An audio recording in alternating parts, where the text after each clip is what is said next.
Hey guys, it's Synthesized here, coming at you with some more Heroes of the Storm. It's a happy day today. It's Leoric.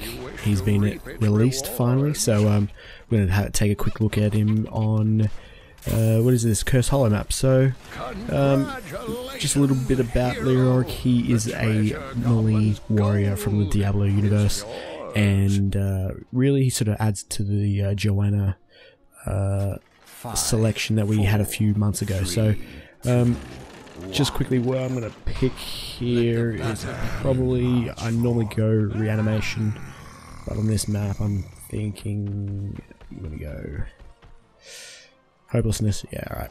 So normally I do like to go reanimation, but on a map that is like heavy globe, sort of like Tomb of the Spider Queen, I'll pick that. In this instance I'm just going to go for something a little bit safer, a little bit more consistent. So what does Leoric do? He has his Q is a area effect damage, AoE damage, and also a slow. His W, which I'll send out, is a life drain, and as you can see it sort of connects to them sticks to them for a fair while, and has a radius, and if they stay in that radius I will continually drain their life for up to 4 seconds, up to 25% of whatever it is at that time, the maximum health, sorry. And then the E is used to see before the enemy use it, is you activate a you go into a Wraith Walk, so basically like a ghost form, and then as you activate it, you stay behind, but then when you reactivate it, you pop out to wherever your ghost may be at that very moment. So a decent movement ability, something that it does take a little while to get used to.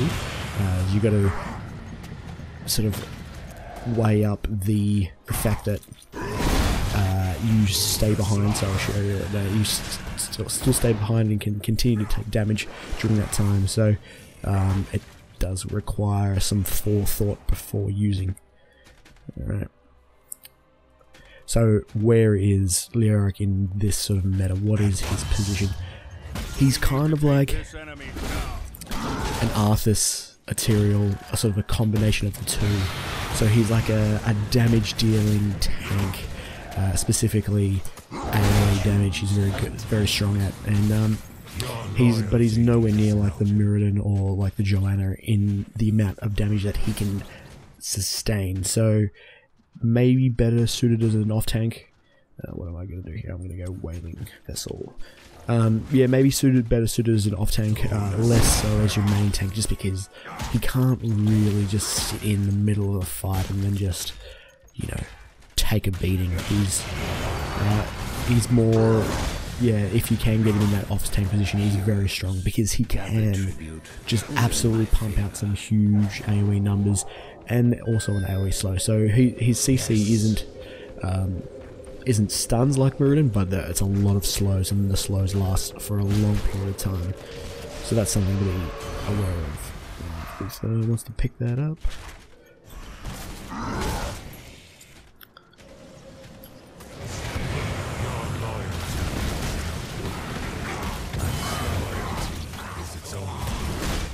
Someone's been practicing. Right. So good little was it? Wraith Walk again from the enemy Leoric. Oh, I did miss my skill shot there, but not to worry. So his other main ability, and the reason why he will be so popular and also so hated, is this ability that once he does die, he never spawns at the tower, at the altar. He sort of hangs around the battleground, and he has it's kind of like Uther, where Uther can dish out heals. He dishes out a slow. He can't. So actually, what I'm here, I'm gonna go the heal. He can't cancel anything while he is in ghost form, so he can't stop you from turning in coins, for example. But what he can do is he can, during using these abilities, he decreases his death timer and then respawns exactly wherever he was standing. So the benefit to this is, especially in maps like Curse Hollow, you can stay in the zone for a lot longer, and you can quickly spawn back up, and you're always within arm's reach of where you need to be. The problem is, in less experienced hands, you will absolutely feed the enemy team, as if you are just hanging around in places where you do not need to be, and you don't leave because you more than have the ability to stay your welcome, you'll just spawn and absolutely feed. And I'm expecting to see some huge death numbers on Leoric as time goes on, especially in the early days, as people do not use that ability to the best of their ability. So that's something to keep in mind when you pick your Leoric. Get out when you're dead, especially if you don't need to be there. Alright, so we're going for our third tribute. This has been a bit of a cruise at the moment. They haven't really contested the first two, but they are right up there in EXP, so I'm just going to zone out as much as I can. I'll pop my extra heal.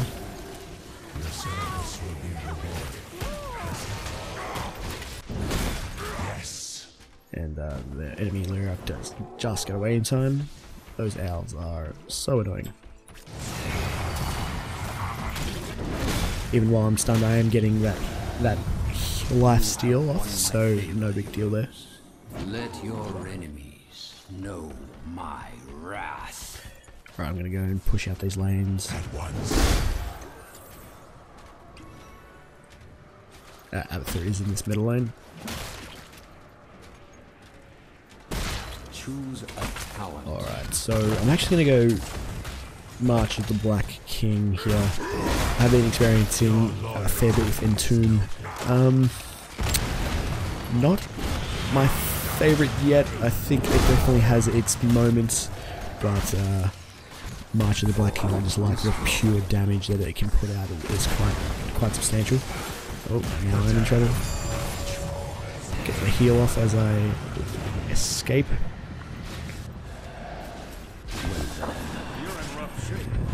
Get the hell out of there. Good stun coming in.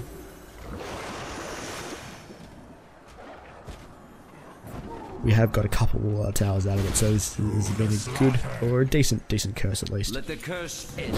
Just missed out. Someone wins my favor once more.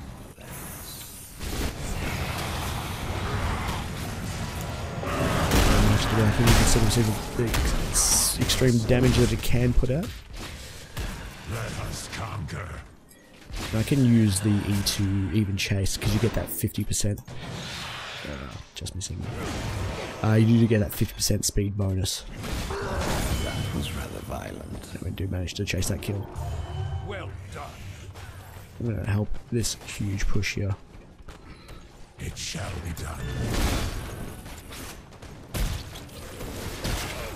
So we can get some good damage out of these towers. So yeah, it's really sort of like maximizing Leoric's ability to do a substantial amount of AoE damage, and it's a huge cone swing. So yeah, you can really see how many things you can hit, and really helps in clearing waves, and especially in team fights that are clumped up. Yeah, you can do some get some huge numbers. Let's see. I'm gonna go spell shield here for some extra tankiness. Let us conquer. Right, we are 13. We do have that extra talent here advantage, so let's try and push that advantage.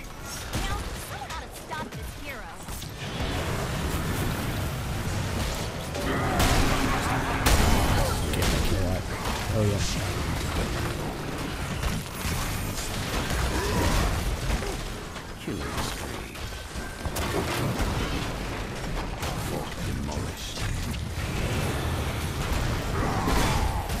can still do lots of work even while that Drain Hope is active. So just because you're using it, don't stop swinging.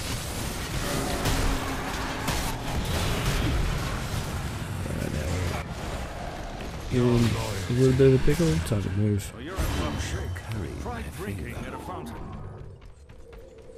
I'm actually going to go back and tap.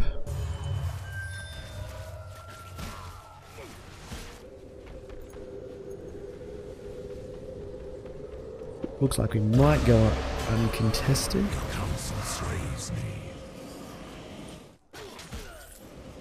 Yep, and we do. So, yeah, opposition team not giving us too much hassle early game, but we don't have that big of a lead to start mucking around yet.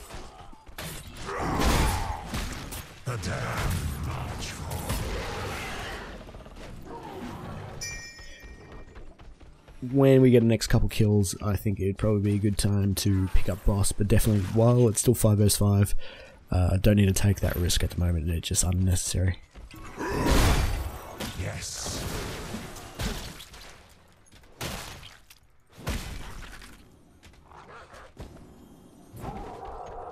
Maybe see if we can harass Zagara here. She's not careful. Cower before your king.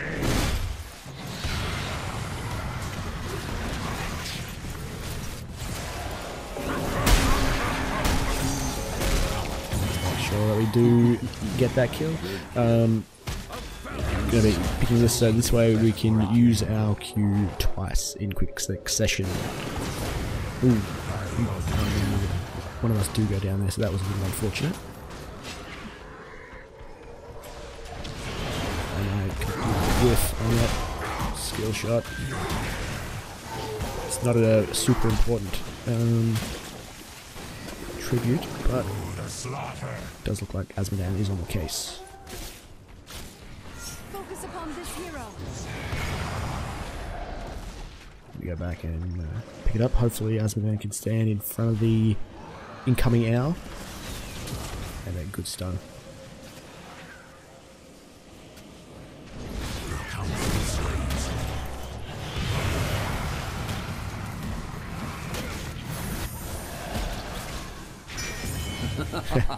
So we, as you can see there, despite using that Wraith Walk, we were able to pick up the kill just because, yeah, you've got to balance. It's a fine line between staying too long and then getting that extra distance.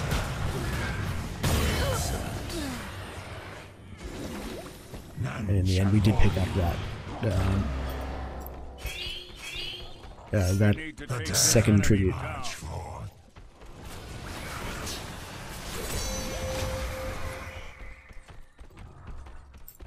See if I can get some help with the boss. Use this 4 to 5 man advantage, but it doesn't look like the friendly team is interested at the moment. That's fine.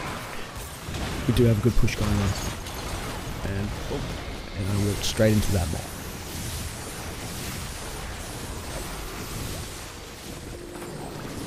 Staying out of that starfall.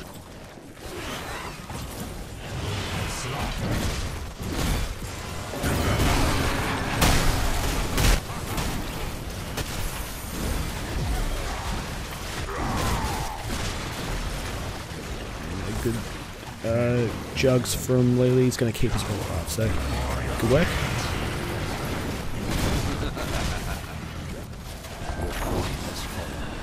I was going to jump in there for that kill, but it's definitely not worth it. Get out of that train of life. It shall be done. This one's for the curse, so we're as 5 to go. We may even pick up a alpha kill, so thank you. Cheers, Ella. Good luck next time, mate. And we do end up picking up our second curse of the game. Get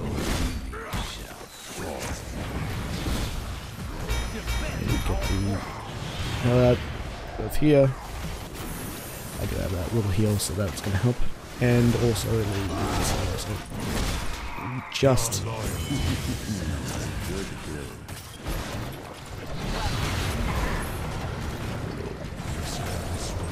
much damage.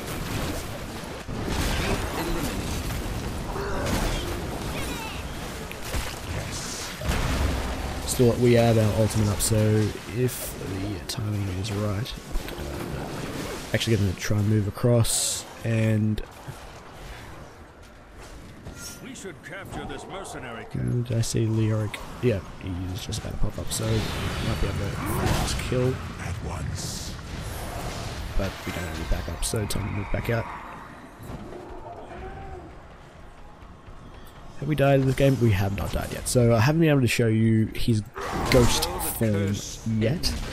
Might actually just aggressively push, and just so I can show you that ability. Leoric, ooh, good timing. So we round it up. Here, let's go. Spectral Reach. It's probably sort of some good sustained damage. We can stay in the fight a little bit longer with it.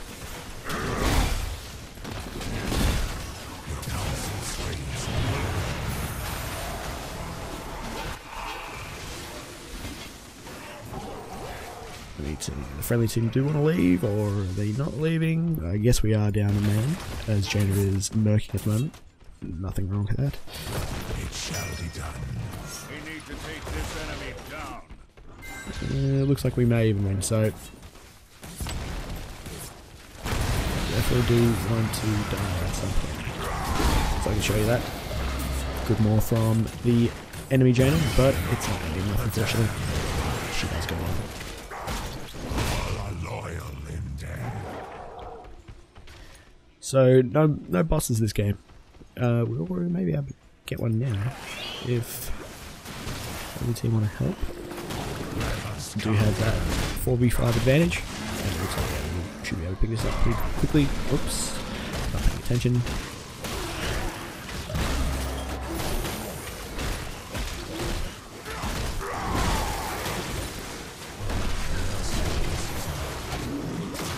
And this should definitely be game with the enemy's base at 32%. Yeah. And we're going to have a chance to aggressively push here.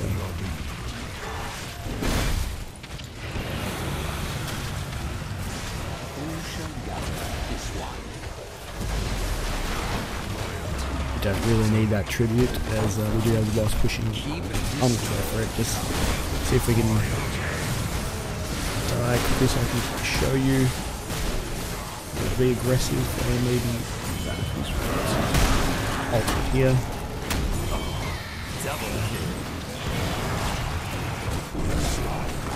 Unfortunately, we don't die, but in the end, you can see the power of Leoric. Victory.